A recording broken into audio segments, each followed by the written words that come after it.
What is up? Welcome to the Too Tall Sports Podcast. Glad to have you in today for my 2 cent segment where I go off on the biggest topics of the sports week.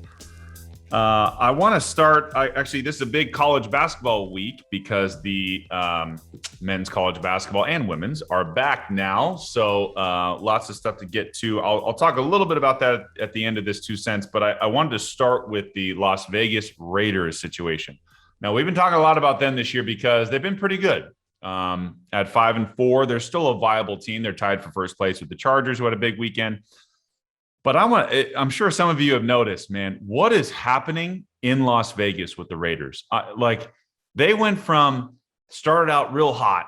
They got John Gruden still the coach, right? Then the Gruden stuff happens. Then the Henry Ruggs situation. If you guys didn't know about this is the guy that they had to cut and release who's probably going to go to prison, allegedly, because he killed somebody in a drunk driving accident. He was going 156 miles per hour in Las Vegas, and at impact, it was 127 miles per hour. Killed an innocent girl. So they had to let him go. And then this past week, they cut another cornerback for holding a gun at some fans. So within the span of 1 week, they have now released and cut their 2 first-round picks from the 2020 draft. And I have this stat up here for you guys, or at least some info to go over the 2020 Las Vegas Raiders draft. First-round pick, Ruggs, going to prison. First-round pick, Arnett, just got cut. Third-round pick, traded, didn't play a snap for the Raiders. Other third-round pick, starting wide receiver, Brian Edwards, barely can get a target. Their other third-round pick, cut, Tanner Muse. Fourth-round pick, Simpson, he's a backup now. And their other fourth-round pick is benched with a healthy scratch, right? Doesn't even play. That's your 2020 Raiders draft. Now, the GM of the Raiders is Mike Mayock, who I actually used to as a I never played organized football. But for someone listening and watching games, you have to listen. The analysts chime in a lot nowadays. He was actually really good on NFL Network. So if you guys remember Mike Mayock, he was an analyst on NFL Network. Now he's the GM of the Raiders. This dude can't get it right with a lot of their picks. They continuously miss on their draft picks. Even guys that they weren't getting in trouble, they just miss. Guys that just can't cut it in the NFL, the wrong personnel, the wrong character. They just can't get it right in Las Vegas. And they're an organization that is just going through a lot of turmoil right now. So, and Derek Carr is trying to hold it all together as the quarterback. And they got the tight end Waller, who's good. They got the little white receiver, Hunter Renfrow, who's like a possession guy.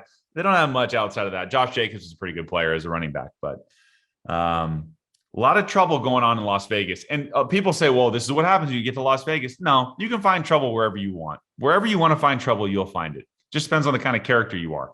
So I don't know if this was a lack of attention to detail on the type of players they were drafting or the backgrounds of some of these players. Obviously, you don't know anything, right? You don't know what these guys are going to turn into once they get some money. Once they get some fame, who knows? And Henry Ruggs, the guy that had the DUI and killed the girl, he came from a Top Golf and he just drank too much. But when you're going 156 miles per hour, that's a problem. Like this is not even 100. 100's fast. 156, that's like you might as well start racing NASCAR. Like that's crazy stuff. So you can't control everything when you're drafting players, but what you can control is the draft process and the due diligence that you do and you perform on these guys. So I know you can only do so much, but man, a lot of crazy stuff going on with the Las Vegas Raiders. So I want to start with them. Big win for the Chargers this past weekend. Justin Herbert came back to life. The Philadelphia Eagles are 0-4 at home. I don't believe Jalen Hurts is that dude. The quarterback, I don't think he's a franchise quarterback. I think he's your typical college guy that runs around a lot, that can make some throws here and there, but I'm not a believer so far in Jalen Hurts. Don't get confused by his fantasy numbers. He runs a lot, so he gets a lot of bonus points for that. I don't get it with Philly, man. The coach has a lot of weird analogies. I think in the press conference last week, he was saying they're like flowers ready to grow and sprout. Come on, dude. He was playing rock, paper, scissors with some of the rookies or draft prospects or something like that, like to test their competitiveness. That's Nick Sirianni, the head coach of Philly. Yeah, not sure what's going on there. All I know is they're 0-4 at home in Philadelphia. So not going well for Philadelphia right now. Tennessee made a huge statement. The Titans without Derrick Henry, what a big game that was. In LA, Sunday Night Football at SoFi against the Rams, are a hot team right now. No Derrick Henry, no problem. Adrian Peterson, signed him off the couch. You guys know AP, 36 years old, scored a touchdown this past weekend. So huge defensive effort. I think they had a pick six, at least one against Matt Stafford. Great game for the Titans on a big road win for them. I did want to get to a little bit of college football. The rankings just came out Tuesday night, and somehow, Michigan is ahead of Michigan State. Michigan State beat Michigan last weekend, and the committee wanted nothing to do with it. Their quote from Gary Barta, the chairman of the committee, said, "We just believe Michigan's a more complete team," even though they have the same record, 8-1, and they just lost to Michigan State this past weekend. Explain that one. This just tells you that the committee is all about ratings and fan bases that are going to bring crowds to watch these games. That's all it's about. Look, they don't want Cincinnati to get in there. They're trying every possible way to get Cincinnati out of the top four. They want Ohio State. They want a West Coast representative, whether it's Oregon, but they're not going to get USC. They're going to get Oregon. So they want them in there to pull the West Coast people in to watch. And they want Alabama because that's Alabama. They want everyone to watch them. And Georgia is by far the number one team in the country. They deserve it over anybody else.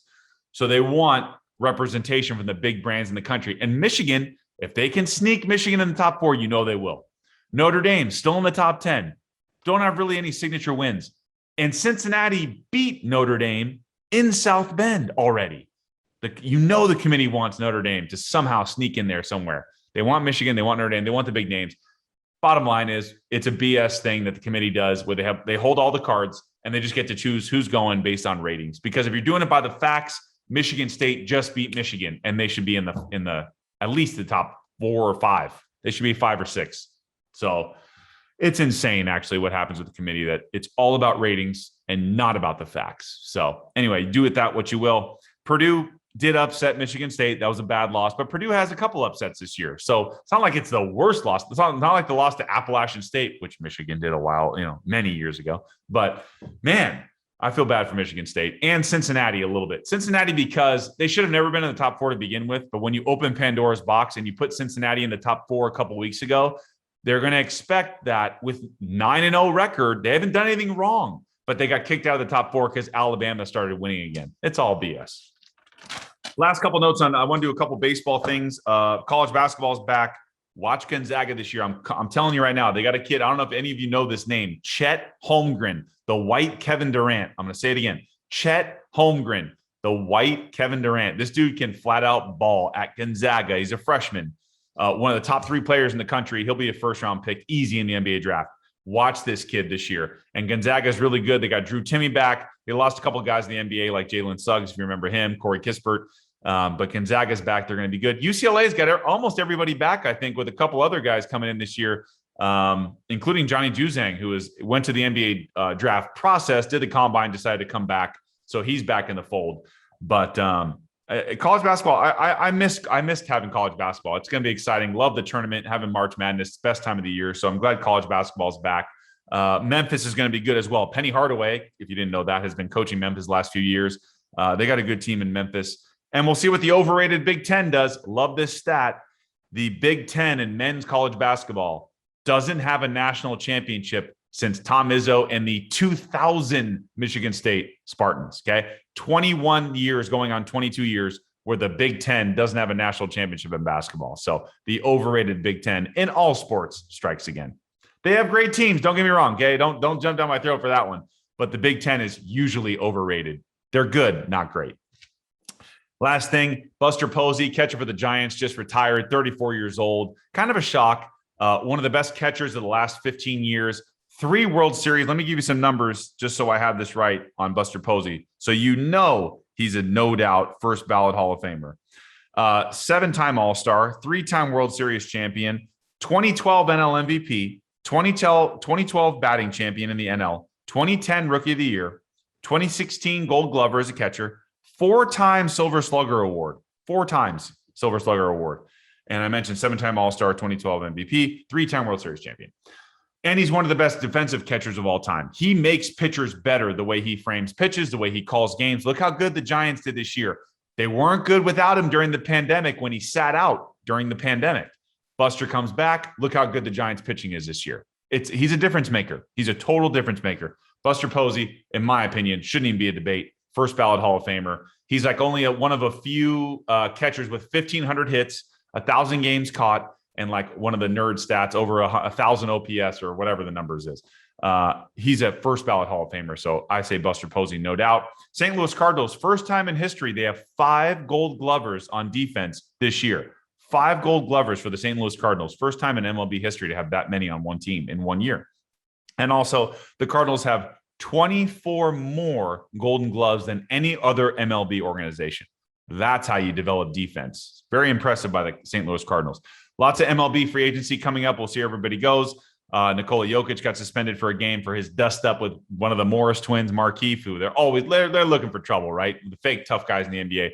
Jokic said, give me the smoke right now. Let's go. So kind of fun to see Jokic. Not obviously, I don't want him to hurt anybody, but he's not backing down. He's the MVP of the league. So don't mess with Nikola Jokic and the Serbian brothers that he has, by the way. They look like they're in the mafia. So anyway, lots of exciting stuff in sports. My interviews with Travis Reed today, former UCLA basketball player, played overseas. He played in the Matt Barnes, Baron Davis, Earl Watson era. If you guys remember the early 2000 UCLA Bruins, Steve Lavin was the coach, who's now an analyst on Fox. So my interviews with Travis Reed, we talk about all of his overseas pro sports career as well. So lots of fun stuff today. Hope you enjoyed my 2 cents, and I'll see you next time on the other side of this interview with Travis Reed.